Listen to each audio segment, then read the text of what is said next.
We envision a world transformed by a global movement of compassion and justice, evidenced by the eradication of needless suffering.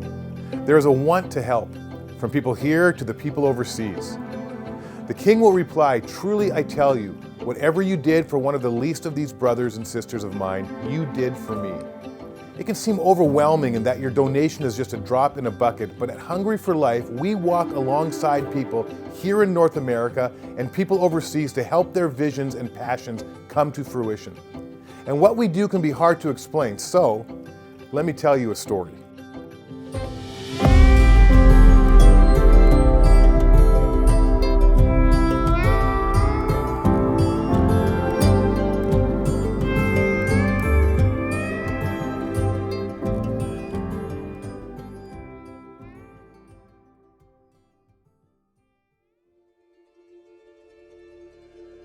This is a tale of two hungers, one blatant and upfront, and one not so easily discerned, hidden under the surface.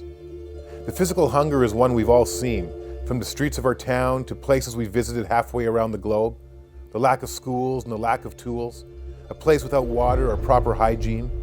But he who lacks in food and shelter often make up for it in friends and helpers.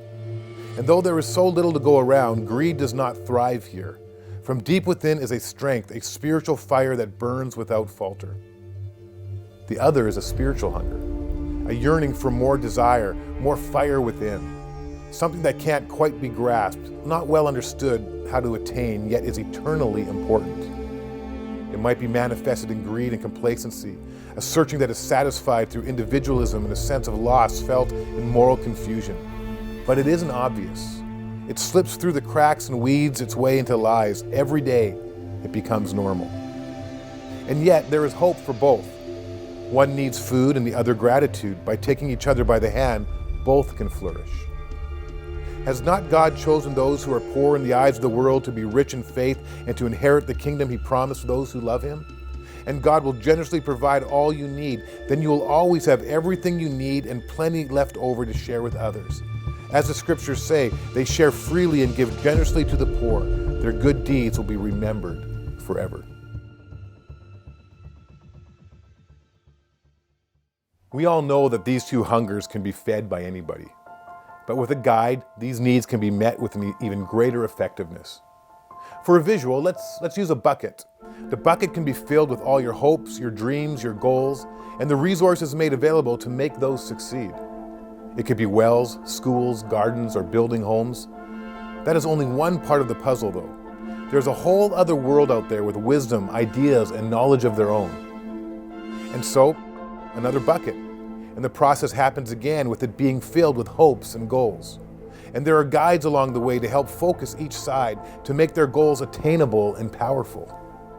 Next is to learn how each one of these groups want to accomplish their ideas in the bucket. Would a Canadian farm system work effectively in Haiti? Are materials we use to build homes here in North America even available in Africa? And do our methods transfer functionally or practically in a different climate, a different culture? And that is where international partners come in. The person that is part of the community who knows best how to guide in someone from the outside. How to be more effective, what connects with people, which people need the most help, or who in the community would be best suited for a job. So, two buckets, one goal.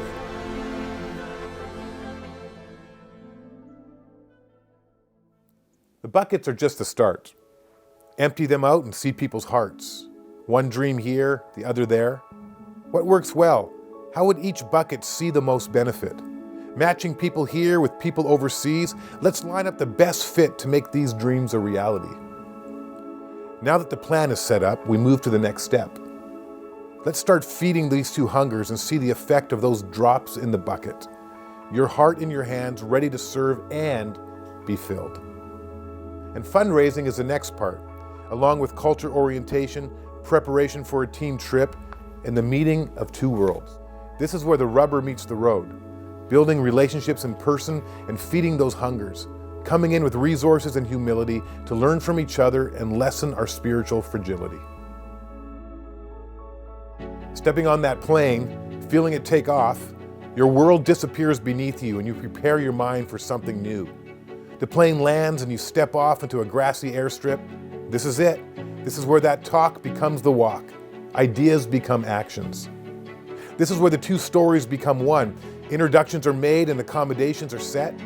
Those ideas that were placed into those buckets are coming to life. Gardens being planted, homes being built, classes being taught, connections are made, home visits are happening, and that hunger is slowly being fed, the physical and the spiritual. You can see it in their faces and the way they act. Changes are being made out in the open and deep within to see what a difference your small drop in the bucket is making in another's life. Wait, what just happened? Where did this chapter come from? This isn't how it's supposed to happen. Where did this injustice come from? Bombs and tanks and missiles and guns. People's homes are gone. Families torn apart. Where did this come from? This story was supposed to have a happy ending, but what do we see? Apartments split in half just for a bit of land? And is there any sanity left? And now winter comes with no food or fuel. Why is all of this happening? All right, let's take a step back and remember. 19 years of history, plus many more where God has set a plan. Connections being made over decades, tens of partners being trusted, and distribution locations ready to go. This was not all built up in a day. On February 24th, Russia invaded, ripping away land, homes, and families that weren't their own. And immediately, HFL was on the ground. Within hours, plans were made. Within days, a team was set up. Within weeks, a warehouse was filled. Within months, 1,000 tons of food was delivered. Relationships bring the passion that is necessary for this type of work. When the vehicles are empty, the door is closed only so that they can be refilled and opened once again. These aren't one and done trips. They continue and continue. We return again and again. And we don't stop. We don't stop filling those buckets, drop by drop. The time spent with people, hearing their stories, sharing the burden of their pain, going into the danger that is their lives, and showing them that they are not alone. This is incalculable. Time and time again, partners are risking their lives, their families, their homes to help those who need it. Why am I staying? Because I'm a pastor. How can I leave when there are people that can't?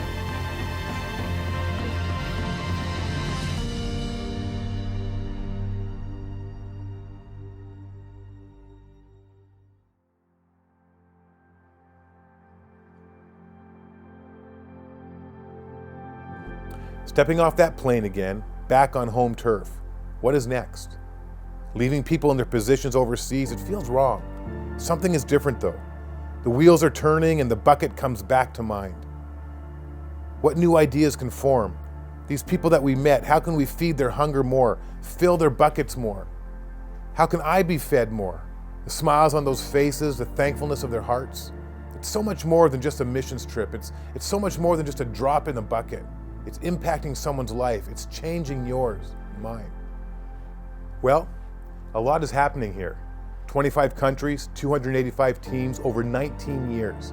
And each of the stories that you hear tonight are not finished.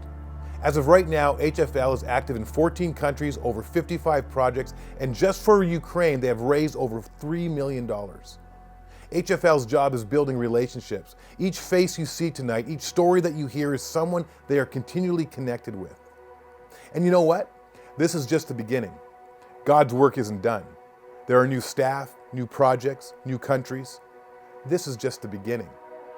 Hungry for Life is growing and becoming more effective through each year, as well as helping other organizations become more effective as well through Full-Well leadership. You being here today is part of that. HFL's 100% model is not possible without this event each year.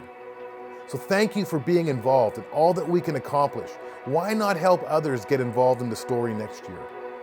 You never know how your drop in the bucket will make a world of difference.